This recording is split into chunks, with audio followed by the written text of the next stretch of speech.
CM Revanth రెడ్డిపై BJP MP Raghunandan Rao సంచలన వ్యాఖ్యలు చేశారు. బీజేపీ ఎక్కడుంది అనే మూర్ఖులకు సమాధానమే ఎమ్మెల్సీ ఎన్నికల విజయమని పేర్కొన్నారు. బీజేపీ కేడర్ కష్ట ఫలితం ఎమ్మెల్సీ ఎన్నికల్లో బీజేపీ అభ్యర్థులు విజయం సాధించారన్నారు. బీజేపీని తెలంగాణలోకి రానివ్వం అన్న రేవంత్ వంటి వారికి ఇదే సమాధానమని అన్నారు. కాంగ్రెస్ పని అయిపోయిందని, కేవలం 3 రాష్ట్రాల్లోనే అధికారంలో ఉందన్నారు. తెలంగాణలో బీజేపీ అధికారంలోకి రావడానికి 3.5 ఏళ్లు ఉందని, ఆ దిశగా బీజేపీ శ్రేణులు శ్రమించాలని ఎంపీ పిలుపునిచ్చారు.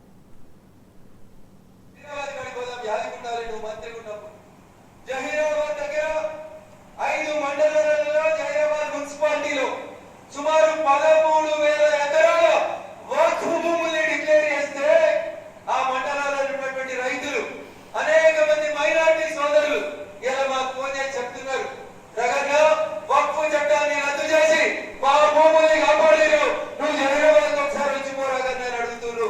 జహీరాబాద్ నియోజకవర్గ ఓటర్ మహాశయులు మేము ఎప్పుడు చేసినా, ఏ పని చేసినా, ట్రిపుల్ తలాక్ను రద్దు చేసినా, వక్ఫ్ చట్టాన్ని రద్దు చేసినా, సుప్రీం